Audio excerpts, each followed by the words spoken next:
6절에서 11절까지 읽습니다. 6절에서 11절 시작. 거룩한 것을 개에게 주지 말며 너희 진주를 돼지 앞에 던지지 말라. 그들이 그것을 발로 밟고 돌이켜 너희를 찢어 상하게 할까 염려하라. 구하라, 그리하면 너희에게 주실 것이요, 찾으라, 그리하면 찾아낼 것이요, 문을 두드리라, 그리하면 너희에게 열릴 것이니, 구하는 이마다 받을 것이요, 찾는 이는 찾아낼 것이요, 두드린 이에게는 열릴 것이니라. 너희 중에 누가 아들이 떡을 달라 하는데 돌을 주며 생선을 달라 하는데 뱀을 줄 사람이 있겠느냐? 너희가 악한 자라도 좋은 것으로 자식에게 줄 알거든. 하물며 하늘에 계신 너희 아버지께서 구하는 자에게 좋은 것으로 주시지 않겠느냐? 아멘. 네, 이번 주는 미케츠 주간이었습니다.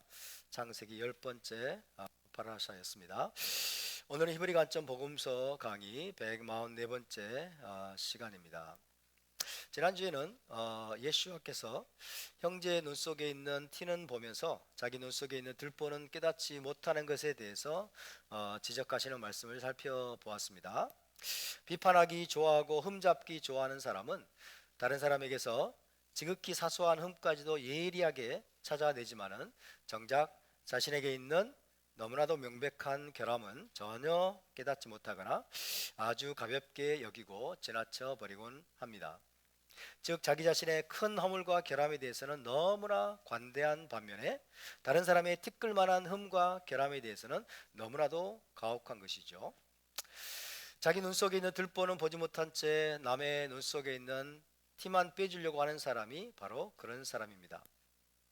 왜 다른 사람의 작은 흠과 결함이 내 눈에 그렇게도 잘 띄는 것일까요? 먼저는 내 안에 형제를 향한 진정한 사랑과 존중하는 마음이 없기 때문이라고 했습니다. 둘째는 그것과 비슷한, 아니 훨씬 더 심각하고 중대한 인격적인 결함과 문제가 내 안에도 있기 때문이라고 했습니다. 어떤 면에서 내 곁에 있는 형제 자매는 나의 모습을 비춰주는 거울과 같다고 말씀드렸죠.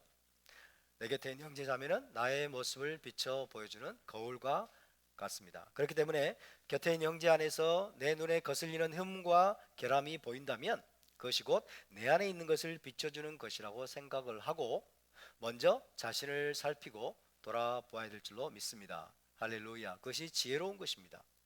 우리에게 형제의 눈 속에 있는 티가 보이기 시작한다면 내 안에는 더 크고 중대한 흠과 결함이 있을 가능성이 높습니다.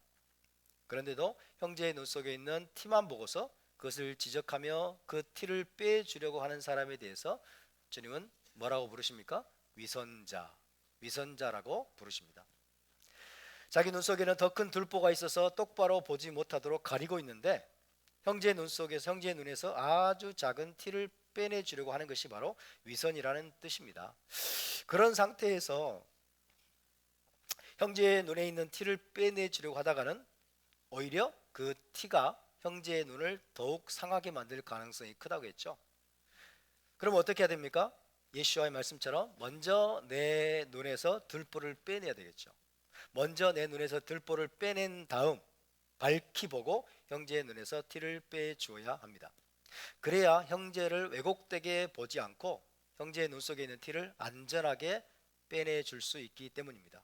우리가 형제를 도와주려고 하는 것, 다시 말해서 형제의 눈에 있는 티를 빼내주려고 하는 것 자체는 나쁜 것이 아니라고 했습니다. 그러나 자기 자신의 더 큰 허물과 결함을 보지 못하고 형제의 아주 작은 허물만 지적하고 고쳐주려고 하다가는 오히려 형제의 눈을 더 상하게 만들고 형제에게 더 큰 상처와 아픔을 줄 가능성이 큽니다. 그래서 예수께서 제시하신 해답은 먼저 너 자신의 눈에 있는 들보를 깨닫고 그것을 먼저 처리하는 지혜를 배우라는 것입니다. 네 눈 속에 있는 들보를 먼저 처리하는 지혜를 배우라 라는 것입니다. 그러면 내 눈에 들보가 제거되었기 때문에 눈이 훨씬 밝아지고 사물을 똑바로 볼 수 있게 될 것이고 결과적으로 형제를 바라보는 시각도 진정한 애정과 존중의 마음으로 바라볼 수 있게 될 것입니다. 눈에 티가 있는 형제라도 하나님의 형상대로 지음받은 너무나도 소중한 존재라는 사실을 또한 직시하게 될 것입니다. 그래서 최대한의 겸손과 존중 그리고 진정한 사랑을 가지고 형제의 마음에 상처를 주지 않도록 조심스럽게 티를 빼줄 수 있게 될 것입니다. 그것이 바로 진정으로 형제를 돕는 길이라는 사실을 기억하시기 바랍니다. 바루크 하셈. 자, 이제 7장 6절로 넘어가 볼까요? 7장 6절을 다시 한번 읽어보겠습니다. 다 같이 시작. 거룩한 것을 개에게 주지 말며.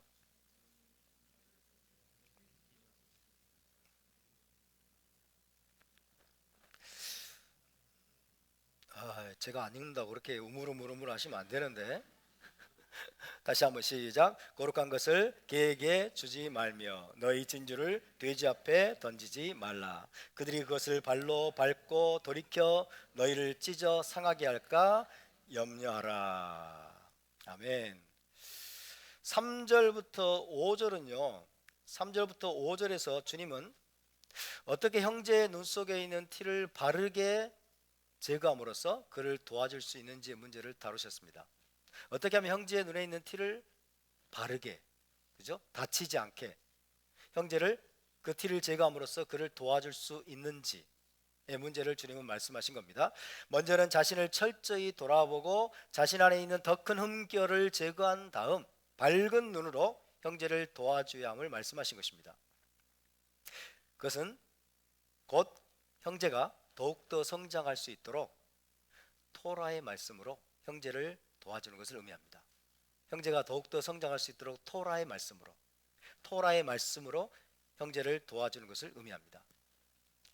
토라의 말씀으로 형제를 도와주려고 하는 동기는 좋지만은 그 과정에서 오히려 그를 다치게 하고 더 큰 상처를 입히지 않도록 먼저 철저히 자기를 돌아보아야 할 필요성을 예수와께서 강조하신 것입니다. 그 다음에 나오는 말씀이 6절이에요. 그 다음에 나오는 말씀이 6절입니다. 6절은 앞의 말씀과 달리 아무리 조심스럽게 아무리 신중하게 접근하더라도 도무지 교정받을 수 없고 고침받을 수도 없는 부류의 사람들에 관한 말씀입니다. 아무리 내가 조심스럽게 신중하게 접근하더라도 3절부터 5절은요 내 형제예요. 그죠? 조심스럽게 내 눈에 있는 들보를 먼저 빼고, 그죠? 내 안에 있는 흠결을 먼저 제거한 다음에 밝은 눈으로 보고서 형제에게 다가가서 형제의 눈 속에 있는 티를 우리가 토라의 말씀으로 제거해서 형제가 더 성장할 수 있도록 도와주는 것을 의미하죠. 이것은 효과가 있는 겁니다. 이것은 마땅히 또 중요한 우리의 의무이기도 하고요. 그렇지만 6절에서는요 우리가 아무리 조심스럽게 신중하게 접근하더라도 도무지 교정받을 수 없고 고침받을 수 없는 불의의 사람들에 관한 말씀을 주님께서 하고 계십니다. 그런 자들에게는 어떤 도움이나 호의도 베풀지 않는 것이 자신을 지킬 수 있는 지혜로운 길임을 가르치시는 것입니다. 그런 자들을 분별하지 못하고 우리에게 있는 귀한 것들로 그들을 도우려고 하다가는 오히려 우리 자신이 위험에 처해질 수도 있음을 경고하시는 말씀이죠.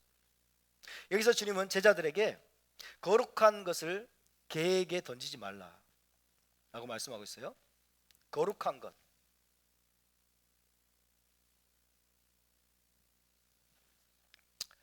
거룩한 것을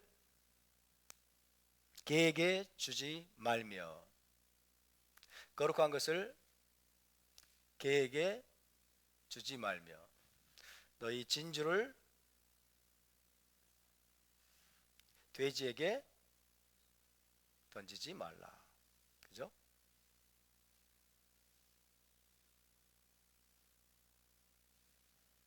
이렇게 말씀하고 계십니다. 거룩한 것이라는 것을 히브리어로 말하면 코데시입니다. 코데시. 코데시는 다른 말로 성물입니다. 성물.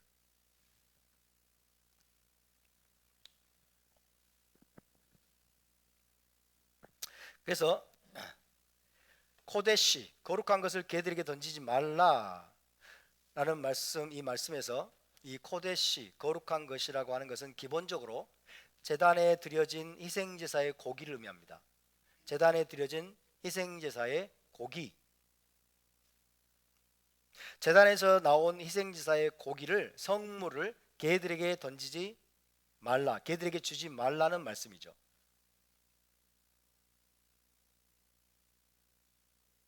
탈무드에도 보면 이런 기록이 있습니다. 우리는 개들을 먹이기 위해 희생제사로 드려진 고기를 물을 수 없다. 여기 있습니다. 우리는 개들을 먹이기 위해 희생제사로 드려진 고기를 물을 수 없다. 물은단 말은 뭐예요? 되물은다는 뜻이잖아요. 그죠? 개들을 먹이기 위해 희생제사로 드려진 고기를 물을 수 없다. 토라에 따르면 희생제사로 드려진 고기, 코데시, 성물이죠. 희생제사로 드려진 고기는 코데시입니다. 성물입니다. 거룩한 것입니다. 코데시이기 때문에 제사장들만이 거룩한 곳에서 먹을 수 있었습니다. 제사장들만이 거룩한 곳에서 먹을 수 있었고, 화목제의 고기는 일반 백성을 포함해서 정결한 자들만이 먹을 수가 있었습니다. 아멘.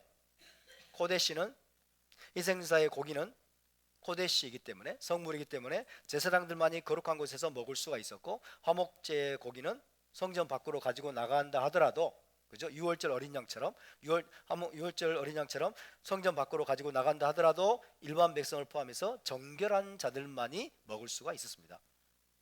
예수님께서는 지금 성전의 이미지를 사용해서 제자들을 가르치고 계시는 겁니다. 성전의 이미지. 그렇다면 주님께서 말씀하시는 이 코데시, 성물은 무엇이고 개는 어떤 자들을 의미하는 것일까요? 여기서 예수님께서 말씀하시는 코데시, 성물, 거룩한 것은 무엇을 뜻하느냐? 이것은 토라를 뜻합니다. 토라를 뜻하고 특히 예수와의 가르침을 뜻합니다. 예수께서 가르치신 토라, 예를 들면 산상수훈 같은 보배로운 말씀들이죠.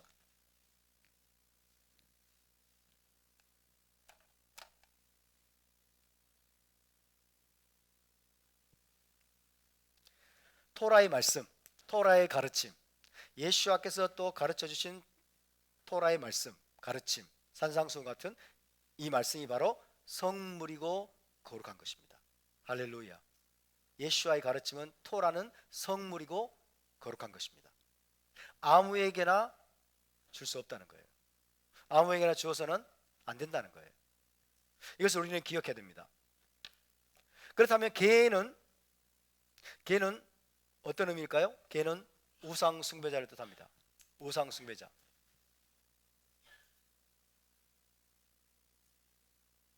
우상 숭배자는 당연히 이방인이겠죠. 이방인 우상 숭배자, 이교도들, 우상 숭배자를 뜻합니다. 따라서 주님은 제자들에게 거룩한 토라를, 또 자신의 가르침을, 예수와의 가르침을 우상 숭배자들에게 가르치지 말라고 경고하신 겁니다. 우상 숭배자들에게 가르치려고 하지 말아라. 이방인, 이교도들에게 가르치려고 하지 말아라 라고 경고하신 겁니다. 랍비 예수와는 또 너희 진주를 돼지 앞에 던지지 말라고 말씀하셨죠. 자, 이 두 가지가 지금 거룩한 것을 개에게 주지 말고 진주를 돼지 앞에 던지지 말라, 평행을 이루고 있죠. 거룩한 것과 진주, 개와 돼지, 평행을 이루고 있습니다.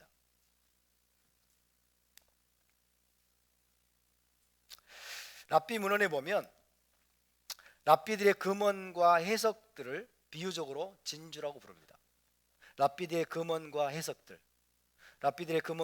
비유적으로 진주라고 부릅니다. 그렇지만 여기서 진주는 앞에 나온 거룩한 것에 대응되는 거예요. 그죠? 거룩한 것에 대응되는 것이기 때문에 역시 이것은 토라의 말씀, 예수와의 가르침을 의미한다라고 우리는 해석할 수 있습니다. 그래서 거룩한 것과 진주는 사실상 같은 의미다 하는 거죠. 예수와의 가르침, 예수와의 해석, 예수와의 금원, 이렇게 말할 수 있겠습니다. 진주 역시 토라의 가르침 혹은 예수께서 가르치신 토라를 의미한다고 할 수가 있습니다. 더 나아가서 개는 이방인 우상 숭배자를 가리키는 표현이라고 했습니다. 이방인 우상 숭배자를 가리키는 관용 표현이라고 한다면 돼지는 비슷한 의미겠죠. 여기서는 로마인을 가리킨다고 할 수 있어요. 로마인.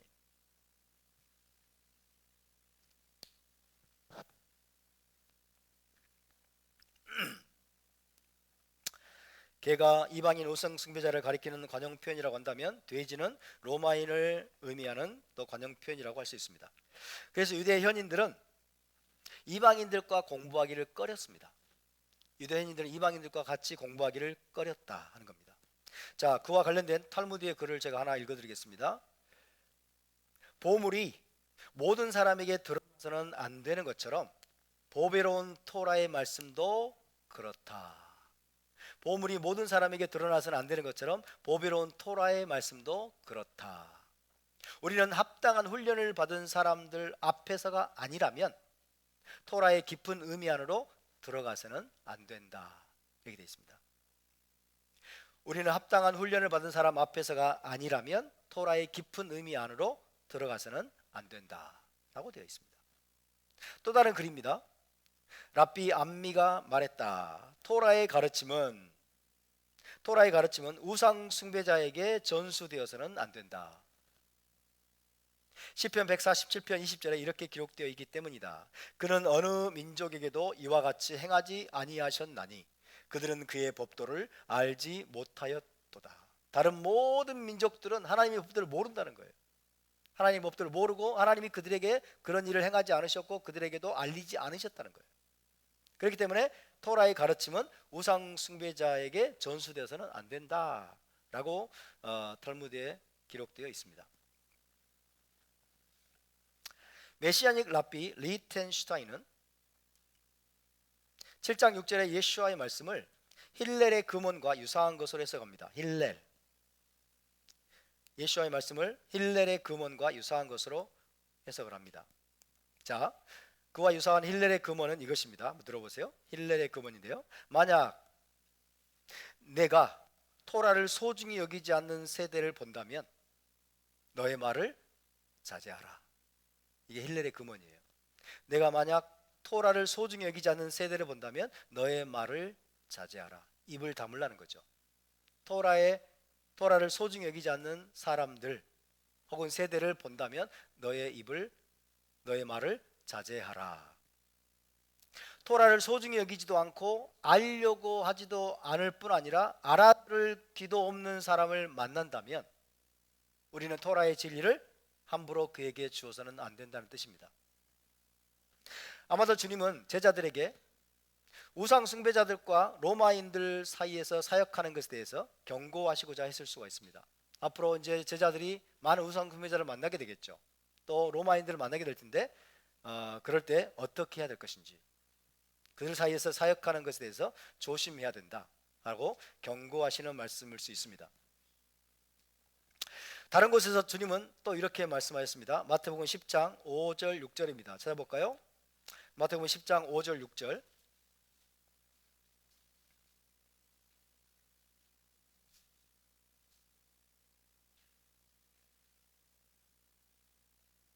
마태복음 10장 5절 6절 시작. 예수께서 이 12를 내보내시며 명하여 이르시되 이방인의 길로도 가지 말고 사마리아인의 고을에도 들어가지 말고 오히려 이스라엘 집에 잃어버린 양에게로 가라. 할렐루야.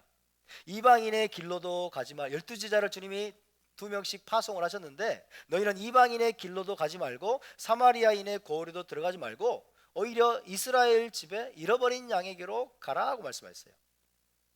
정확히 같은 의미는 아니지만 주님은 이방인이나 사마리아인에게 먼저 복음을 전하지 말고 이스라엘 집에 잃어버린 양에게 먼저 복음을 전하라고 말씀하셨습니다. 왜 그러셨을까요? 여기서 이스라엘 집에 잃어버린 양, 자, 이방인이 있죠. 이방인이 있습니다. 그 다음에 사마리아인이 있죠.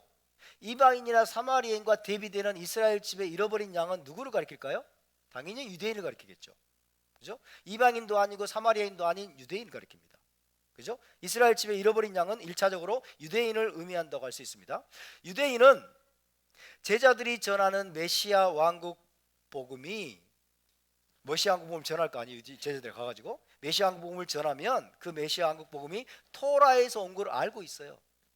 그죠? 타나크에서 온 것을 알고 있기 때문에 그 의미를 금방 이해할 겁니다. 금방 알아듣는 거예요. 금방 이해할 수 있었겠지만은 이방인이나 사마리아인은 알 수 있을까요? 전혀 모를 겁니다. 이방인이나 사마리아인은 그 의미나 가치를 잘 알지 못했을 것입니다. 회개하라, 천국이 가까이 왔느니라 라고 외치면 유대인들은, 이스라엘 집에 잃어버린 양들은, 유대인들은 금방 알아들어요. 아, 저것은 선지서에서 하신 말씀이구나. 근데 이방인들은 뭔 소리 하는 거지? 사마리아인은 뭔 소리 하는 거지? 그죠? 천국이 가까이 왔느니라 그러면 이제 뭘 생각하는 거예요? 천당을 생각하겠죠. 이렇게 못 알아듣는 거예요.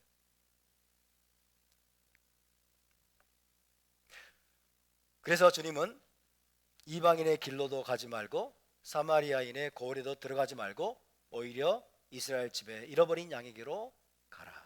우선순위를 말씀하신 겁니다. 우선순위를 말씀하신 거예요. 또 주님은 마태복음 15장 26절에서 말씀하십니다. 찾아볼까요? 마태복음 15장 26절에서 어떻게 말씀하셨는지 봅시다.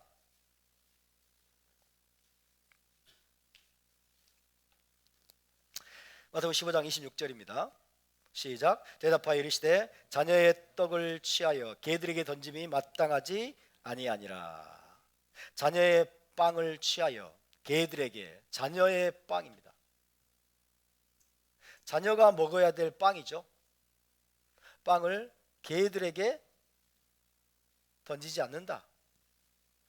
자녀의 빵은 당연히 누구일까요? 유대인이죠. 유대인. 당시에 유대인입니다. 유대인들이 누려야 될 빵이에요. 이것을 개들에게 주지 않는다라고 주님 말씀. 개들은 누구일까요? 이방인이에요. 이방인, 우상 숭배자. 예수님께서 하신 말씀이에요. 개들은 이스라엘 밖에 있는 이방인들 혹은 이방의 우상 숭배자들을 의미합니다. 예수님께서 전하시는 천국 복음의 메시지는 1차적으로 하나님의 자녀인 유대인에게 전해져야 하는 것임을 말씀하신 것입니다. 할렐루야. 이방인들이나 이방의 우상 숭배자들은 천국 복음이나 토라의 진리를 소중히 여기지도 않고 알아들을 기도 없기 때문에 그래요. 토라를 소중히 여기지 않습니다. 알아들을 기도 없습니다. 그죠? 그들이 이방인들이에요. 그들이 우상 숭배자들이에요. 여러분, 기본적으로 예수와는 이스라엘 땅 안에서 유대인들을 대상으로 복음을 전하고 토라를 가르치기 위해 오셨습니다. 예수와는 유대인들을 대상으로 다 사역하셨어요. 유대인들 대상으로. 예수와께서는 이방인들에게 복음을 전한 경우가 거의 없어요. 제가 말씀드린 자녀들의 빵을 취하여 개들에게 던지기 마땅하지 아니하니라 수로보닉의 여인이죠. 수로보닉의 여인에게 주님이 말씀하셨는데 그 여자가 하도 강청을 하니까 주님은 그 여인의 청을 들어주시죠. 이것은 뭐예요? 나중에 가서는 이방인들도 구원받을 것을 말씀해 준 거예요. 그죠? 나중에 가서는 이방인들도 자녀들의 빵에 참여할 수 있다는 것을 주님께서 보여주신 것일 뿐이지 1차적으로는 예수와의 1차적인 관심사, 사역의 대상은 대부분 유대인들이었어요. 토라를 알고 메시아 왕국이 무엇인지를 알고 토라를 소중히 여기는 자들, 토라를 알아들 귀를 가진 자들, 그들을 대상으로 주님께서 여러분 말씀을 전하시고 사역하셨다는 사실을 우리가 기억해야 되겠습니다. 이방인이나 사마리아인은 예수와의 사역의 1차적인 대상이 아니었습니다. 그렇다고 해서 예수와께서 실제로 이방인을 개로 여겼을까요? 예수와께서 로마인을 돼지로 여겼을까요? 실제로 그런 건 아니겠죠. 예수와께서 실제로 이방인을 개로 여기거나 로마인을 돼지로 여겨서 경멸하신 것은 결코 아닙니다. 주님은 사람을 그렇게 경멸하시는 분이 아니죠. 그렇게 우리가 오해해서는 안 될 것입니다. 진리와 토라의 진리와 하나님에 대해서 무지하고 부정한 존재라는 의미에서 유대인들이 이방인을 관용적으로 개라고 부른 거예요. 그죠? 유대인들이 이방인을 개와 돼지로 지칭을 했었는데 주님은 지금 그 용어를 사용하실 뿐입니다. 그런 관용적인 표현을 사용하실 뿐이지 주님이 이방인들을, 우상 숭배자들을 개나 돼지처럼 경멸하셨다는 뜻은 결코 아니에요. 어쨌든 토라의 진리와 하나님에 대해서 무지하고 부정한 존재라는 의미에서 유대인들은 관용적으로 이방인들을 개나 돼지라고 그렇게 지칭을 했습니다.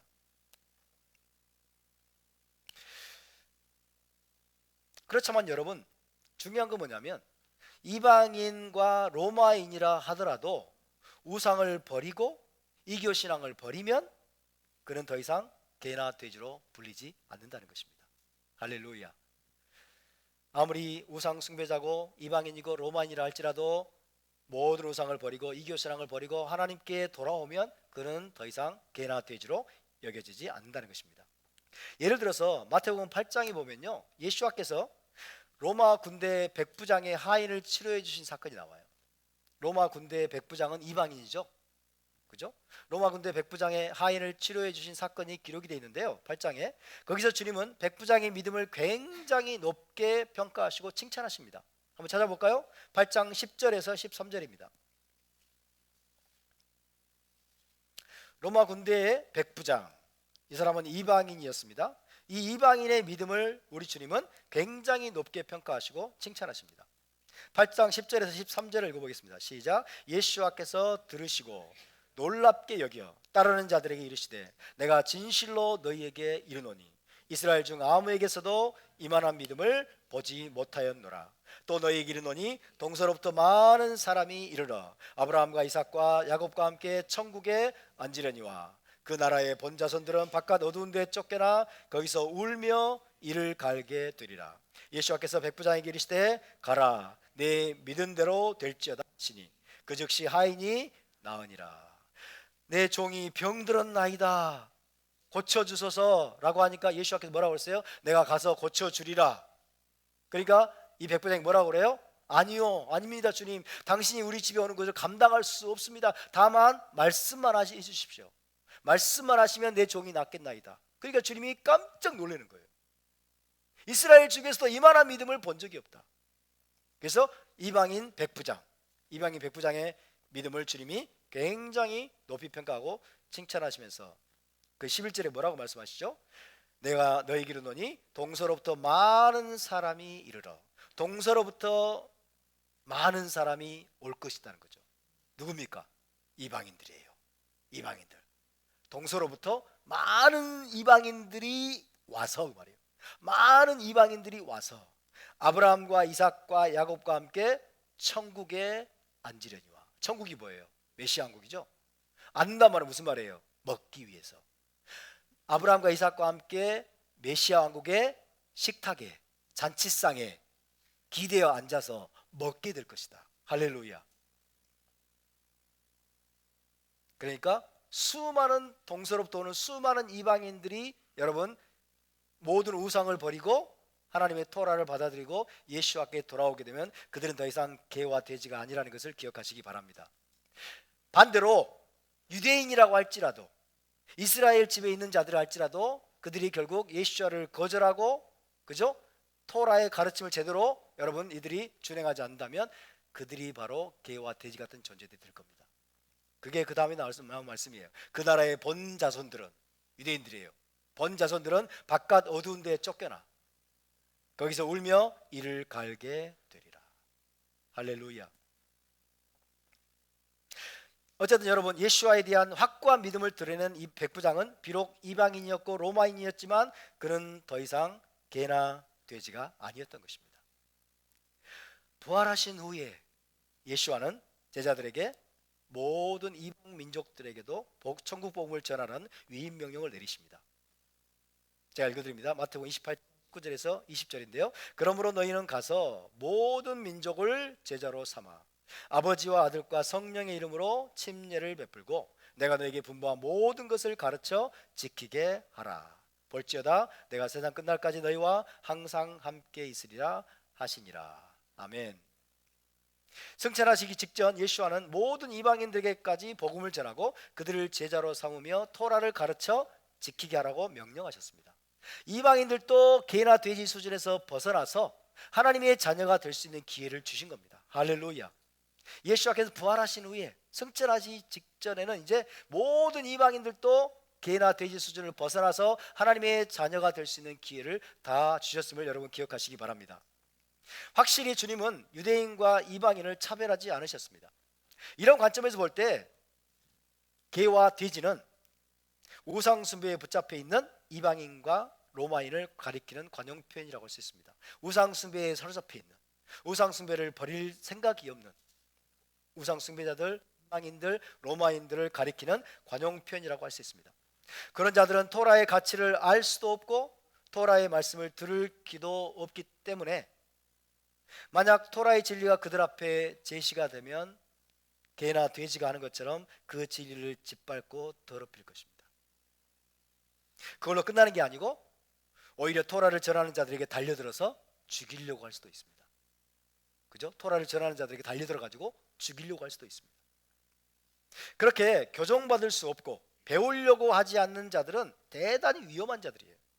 교정받을 수 없고 배우려고 하지 않는 자들은 대단히 위험한 자들이기 때문에 우리는 섣불리 그런 자들에게 토라를 전하려고 하지 않는 것이 지혜로운 일입니다. 같은 신앙을 가진 형제들이라면 기꺼이 토라의 말씀을 들으려고 할 것이고 또 진리의 말씀으로 교정받으려고도 할 것입니다. 하지만 개나 돼지와 같은 자들이라면 우리는 입을 다물어야 됩니다. 함부로 입을 열어서는 안 됩니다. 그런 자들에게 토라의 진리를 던졌다가는 토라도 짓밟히고 우리도 심각한 상처를 입는 불상사가 벌어질 가능성이 높기 때문입니다. 빨리 아무개에게 토라를 전해야지 하는 선한 마음으로는 충분하지 않습니다.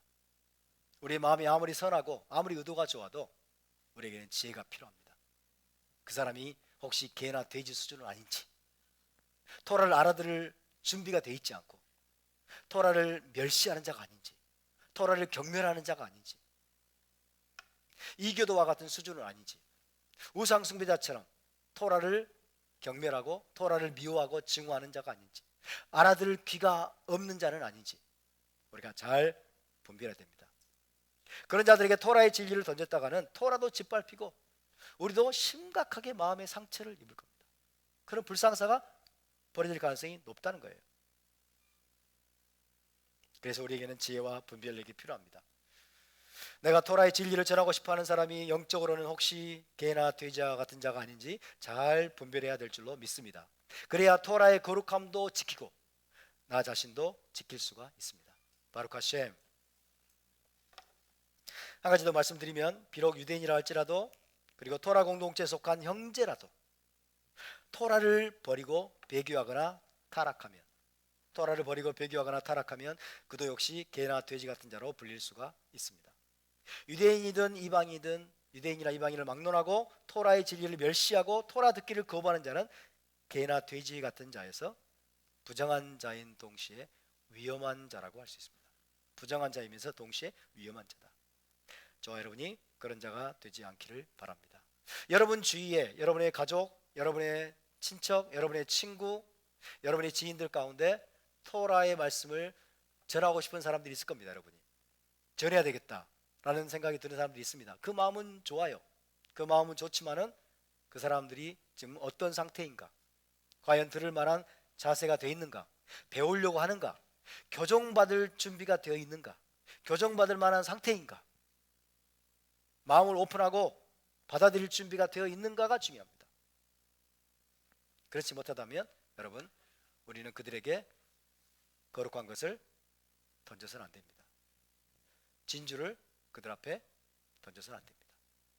그러면 진주도 짓밟히고 더러운 거룩한 것이 더럽혀지고 또 우리도 모욕을 당하고 능멸을 당할 수 있기 때문입니다.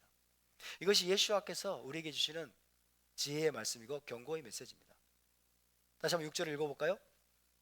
시작. 거룩한 것을 개에게 주지 말며 너희 진주를 돼지 앞에 던지지 말라. 그들이 그것을 발로 밟고 돌이켜 너희를 찢어 상하게 할까 염려하라. 할렐루야. 이것이 6절의 의미라고 할 수 있습니다. 물론 6절의 말씀은 또 다양한 차원으로 우리가 더 새롭게 해석할 수도 있습니다.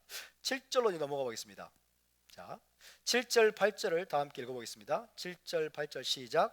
구하라 그리하면 너희에게 주실 것이요 찾으라 그리하면 찾아낼 것이요 문을 두드리라 그리하면 너희에게 열릴 것이니 구하는 이마다 받을 것이요 찾는 이는 찾아낼 것이요 두드리는 이에게는 열릴 것이니라. 아멘. 구하라 찾으라 문을 두드리라 라는 말씀이죠. 여기서 예수와는 제자들에게 구하고 찾고 문을 두드리라고 권면하십니다. 구하고 찾고 문을 두드리라, 이게 적극적인 행위입니다. 여러분 믿음은 적극적인 것입니다. 아멘. 우리의 믿음은, 히브리적인 믿음은 굉장히 적극적이고 능동적인 것입니다. 적극적으로 구하고 적극적으로 찾고 적극적으로 문을 두드리는 것입니다. 아멘. 믿는 자들이 너무 소극적이에요. 하나님이 다 알아서 하시겠지, 하나님이 다 채워주시겠지, 하나님이 다 해결해 주시겠지 하면서 믿는 자들이 너무 소극적인 경우가 많아요. 그렇지 않습니다. 하나님은 우리에게 자유의지를 주셨어요. 우리에게 지성을 주셨어요. 우리에게 지식을 주셨어요. 우리에게 지혜를 주셨습니다. 우리에게 명철을 주셨습니다. 그렇기 때문에 우리는 믿음을 가지고 적극적으로 찾고 구하고 두드려야 될 줄로 믿습니다.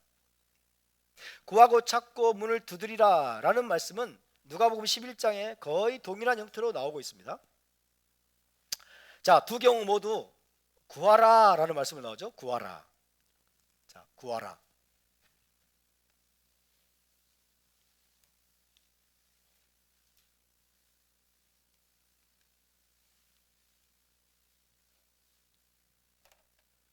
첫 번째, 구하라로 시작됩니다. 구하라. 구하라는 ask, 간구하라. 이 말씀은 기도에 관한 말씀이라고 할 수 있어요.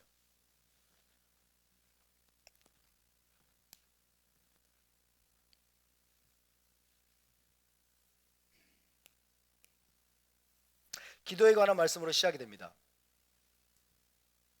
예수님께서는 제자들에게 하나님께서 기도를 들으신다는 확신을 가지고 끈질기게 기도하라고 권면하셨습니다.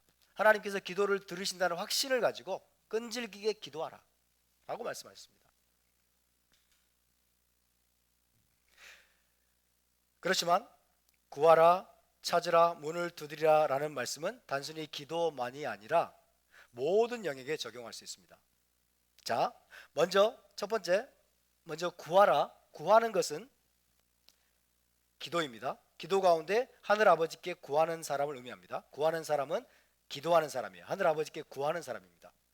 확신을 가지고 기도 가운데 하나님을 찾고 하나님께 나아가는 사람이죠. 하늘 아버지께 구하는 사람. 사도 야고보는 야고보 4장 2절에서 이렇게 말씀하셨습니다. 너희가 얻지 못하면 구하지 아니하며, 너희가 얻지 못하면 구하지 아니하며. 기도하지 않기 때문에 얻지 못한다는 것을 말씀하고 있습니다. 예루살렘 탈무드에 이런 말이 있어요. 예루살렘 탈무드에 기도의 응답은 부르는 자들에게만 가깝고 부르는 것은 응답에 가깝다, 이렇게 되어 있습니다. 기도의 응답은 부르는 자들, 하나님을 부르는 자들에게만 가깝고 부르는 것은 응답에 가깝다. 하나님께서 구하는 자들에게 주실 것이다, 구하는 자들에게 주실 것이다 라고 말씀하고 있는 내용이 타나크에 자주 등장을 하죠. 한번 찾아볼까요? 그런 말씀들을. 구하는 자들에게 하나님은 주신다라고 약속하시는 말씀이 타나크에 자주 나옵니다. 열왕기상으로 한번 가볼까요? 열왕기상 3장 5절.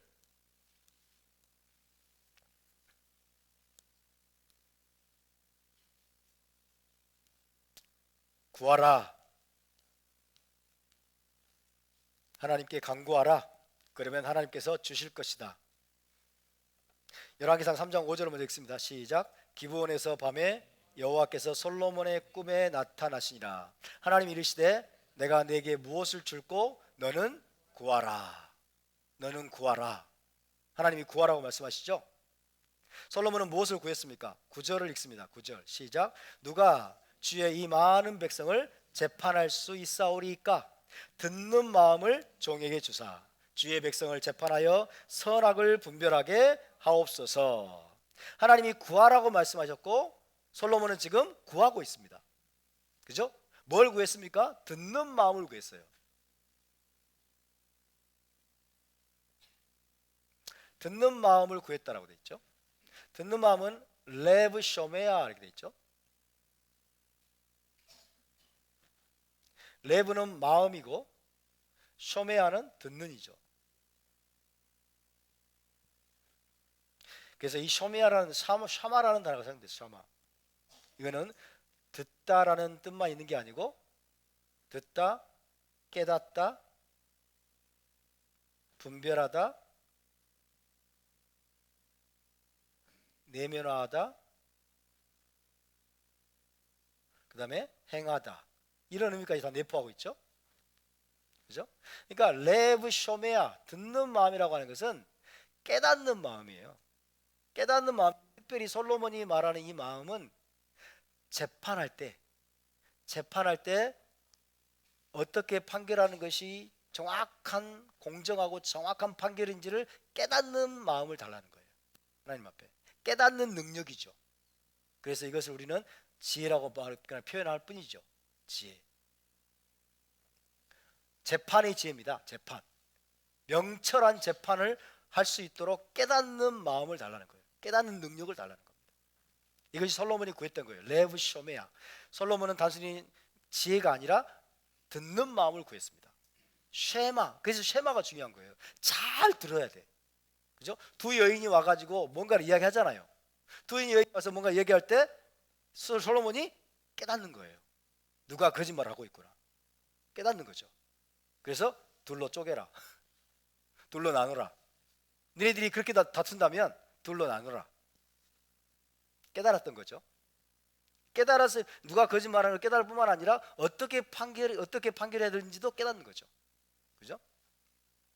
하나님께서 솔로몬에게 구하라고 말씀하셨고, 솔로몬은 재물이나 명예가 아니라 듣는 마음을 구했습니다. 듣는 마음은 레브쇼메와 재판을 위한 지혜와 분별력이에요. 재판을 위한 지혜와 분별력을 구했습니다. 그리고 하나님은 전무후무한 지혜롭고 총명한 마음을 솔로몬에게 주셨다라고 되어 있습니다. 전무후무한 지혜롭고 총명한 마음을 솔로몬에게 주셨다. 시편으로 가보겠습니다. 시편 2편 8절입니다. 시편 2편 8절.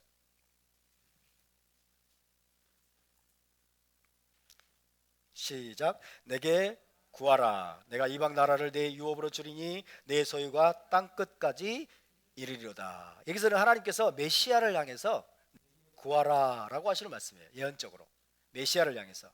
그러면 세상 모든 나라들을 그의 유업으로 주시겠다라고 말씀하시죠. 여기서도 하나님은 구하라고 말씀하십니다. 구하라. 시편 21편으로 갑니다. 시편 21편 4절.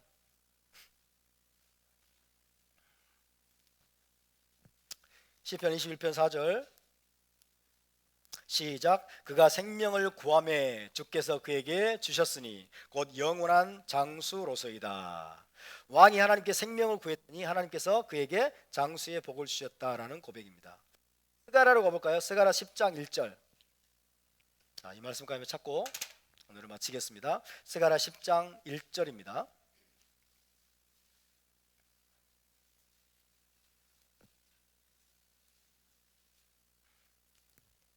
시작. 봄비가 올 때에 여호와 곧 구름을 일게 하시는 여호와께 비를 구하라. 무리에게 소낙비를 내려서 밭의 채소를 각 사람에게 주시리라. 할렐루야.